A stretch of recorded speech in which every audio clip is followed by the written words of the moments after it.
So where I was going with the disheartening comment was, this is one of my favorite off-season questions. Uh-oh. So since you've been watching Miami football, what game was the 2014 most Tallahassee. I already know where you're going. I already know where you're period going. Listen, sealed it? Okay. Mark, listen. All right. So Can you give me a top three? I will even give you a story to all three of them. How about that? Okay. So Miami 2014 was such a important season. Here's why. Coming off of that 9-4, and we started off the season with the same team that we played in the bowl game, minus the first round wide receiver and minus Teddy Bridgewater, their first round QB. Okay. And we lose that game. But it's understandable. Brad Kaya, as a true freshman, is hopping on the field for the first time for the Miami Hurricanes. And his offensive coordinator is James Coley, who's just – I used to – Mark, listen, before I started studying offense, I used to think James Coley offense was so elaborate and the spread is amazing. And then I went back and watched it. Now with more knowledge, it was so rudimentary. It was just so piss poor. It was bad. But he brought this a form of the spread, which we have been trying to run power I at Miami because we thought we were Penn State South. But we get the number 8 ranked recruiting class, right? And we sign guys like Casey McDermott, sign guys like Chad Thomas, 5-star defensive end. We signed guys like Joe Yerby. But we lost guys.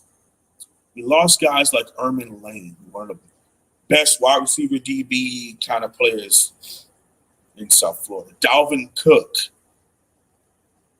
He went to Miami Central and ends up going up there, right?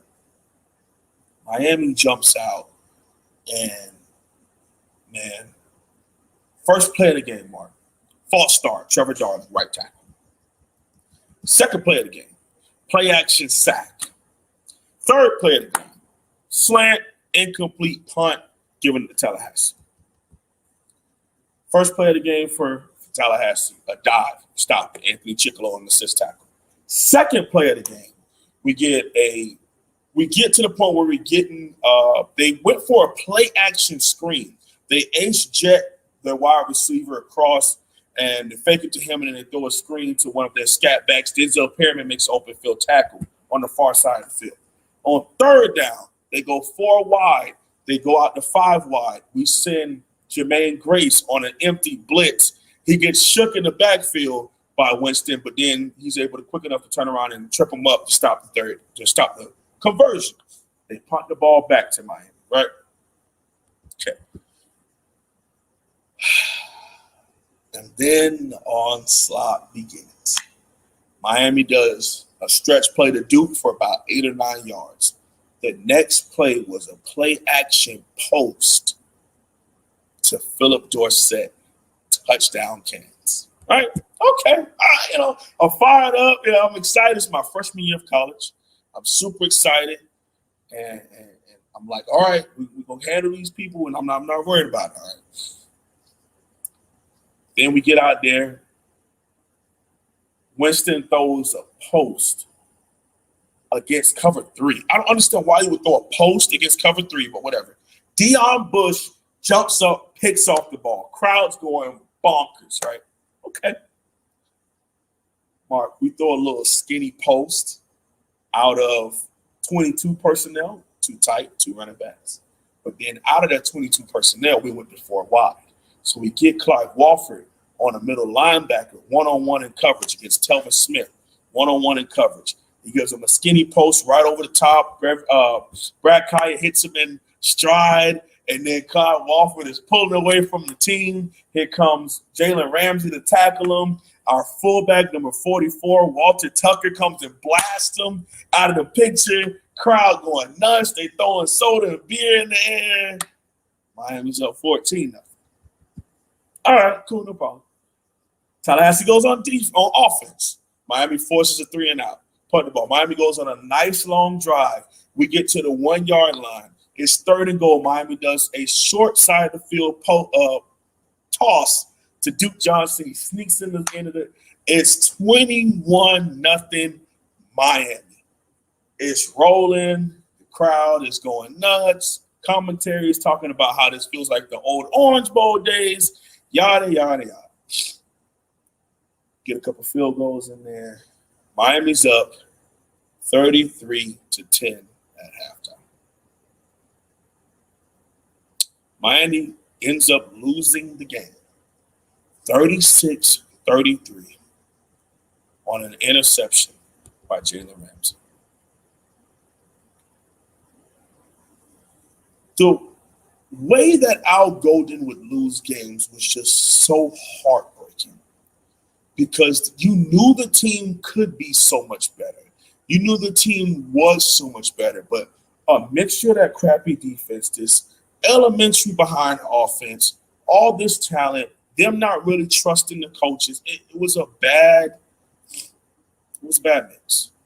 And I think that loss, and we had already had a couple losses that season. I think it was like late, but then we ended up losing 4 more after that. And going 6-5, because I think one of our games got canceled that year. We lose the bowl game to South Carolina. But that will always be my number one because I was growing up, Mark. In 2009, we won the game, but that was because their tight end dropped the pass in the end zone. Okay. We end up going up by 4. These people go on like a 99-yard drive, and it made it look easy. They get into the end zone, they drop the ball, no time left on the clock. Miami wins. For the next couple of years, Mark, it wasn't even close. 2010 was a blowout, 2011, 2012, 2013, Miami had one of the 7-0, one of the best talented teams to get blown out 41-14. And so that's 10, 11, 12, 13, 4 years. It's a whole, cycle. We're going into this 2014 game. We're bringing out the black uniforms and the orange tops. Some people hate it. I loved it. With the big blown up U's on the side and the orange, and then it's the hurricane. It was just so really. It was our last year in Nike, and some of my favorite players, some of these guys that were part of my recruiting class are in this game. I mean, Chad Thomas had an assist sack in that game. Dizzo Perriman is making plays. Deion Bush, the reason why he got drafted is because this dude was like a Tallahassee killer. He had in his career, he had 4 interceptions versus Tallahassee alone. Tracy Howard made a couple plays. Clyde Walford just broke for a 63-yard skinny post. Philip Dorsett, a future first rounder, had a touchdown. He dropped another touchdown at 153 total yards in that game. It was just like, how could you allow this to happen? At home, nonetheless. That was a heartbreaker. And I feel like we still were licking our wounds from that for a while because we had them. And that was the one year it felt like we really had the better team. They made the plays. And, history goes on for 3 more years after that to stretch it to 7, and Miami ends up getting it in 2017 with the lob to legendary Langham. So my number 2, 2 years later, same venue, same teams, same network, same time kickoff. And Miami goes, and on 4th and goal, we throw a fade route to Stacey Cole, who beats McFadden, the 5-star corner, in the back of the end zone for a touchdown to go to overtime. All the momentum. And Tyree St. Louis takes a play off. He gets blown up, and their nose guard blocks an extra point. Miami loses by 1. Those games, it hurt because you knew deep down we had the better players. But we were being out-coached every single season. And the biggest game of our season at home. And it just shattered my poor little heart, but and a third one. What's one that really got me in there? FIU. I'll just leave it at that. Anthony Jones running for 198 yards on a Miami defense, and us just looking like we didn't want to be there. Nobody cared. We got players twerking on the sideline. It's just our program was a laughing stock in 2019. So, yeah, I'll say Tallahassee 2014, 2016, and FIU 2019. Some of the most despicable stuff and disheartening, to answer your question. Miami Talk with the Holsum One every Thursday night, 5 o'clock Eastern time. And again, I'm going to hammer this home, Holsum One, because it just hit me the other day. I'm going through these live streams, whether it's the Miami streams or the other ones, but these Miami live streams in particular, because they're so strong. And hey, if you guys enjoy them, and I know that many of you do, whether you root for Miami, especially the Miami fans, but regardless of who you root for, if you're here all the time, get the word out there. Let's get a big crowd in here. I want to shoot for the stars. I think we can get like 1,000 people in here for live streams heading into the season. You know what we could do, Mark? One of these days, we should do literally a hashtag live squad and look over the game. Talk about the game as it happens. I think that would be boom. You could have me and Cam and Paul, different people hop on and talk for a little bit. I think if let's say I had the first quarter and then Cam gets third quarter and someone else. Yeah. If you had it like that, I think that's what would take it to a different level.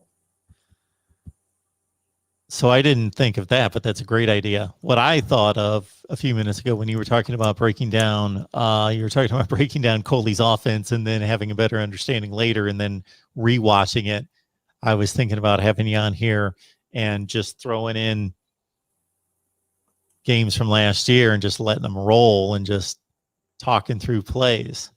Oh, man, I would love that. Good God, I would love that. I mean, I still got notes because, I did preview. So I did film preview on the team that we were going to play every week, team preview. And then I did a review of Mark. That Clemson play?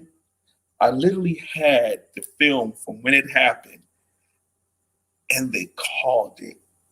Oh, man, that hurt. But the only thing I guess you could say is, how do you coach against that? Do you say don't get off the ball as a D-line? I guess you could. You just would hope your linebackers are a little bit more aware, but we have some of the worst linebackers in college football.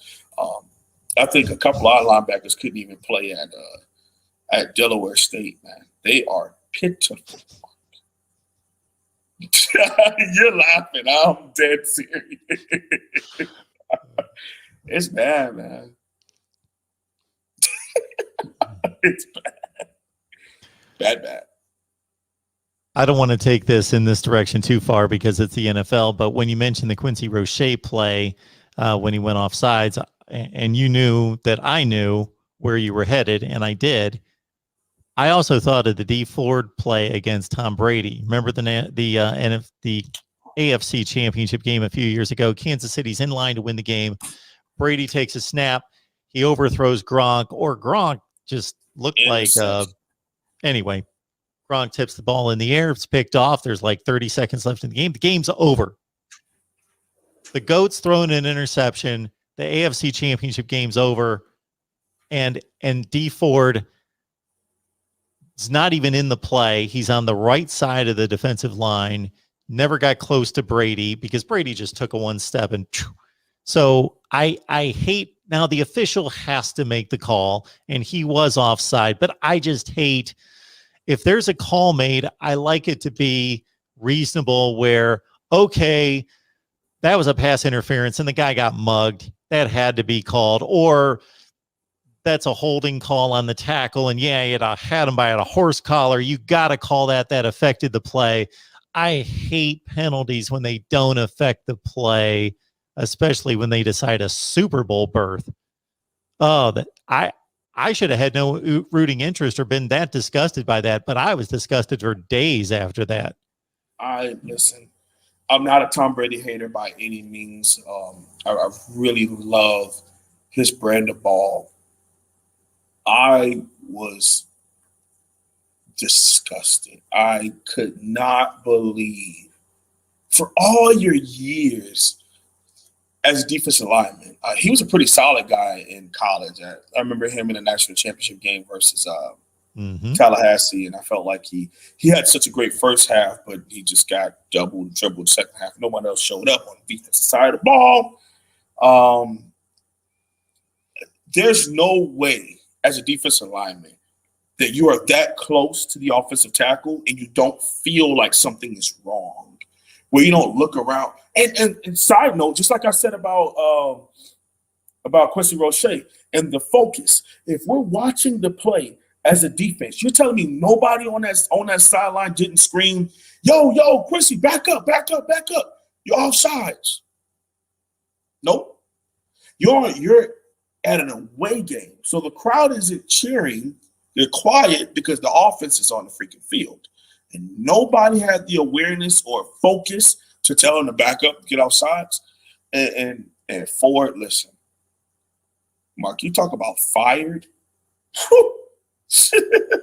Listen, before he would have made it to the team bus, he would have been cut.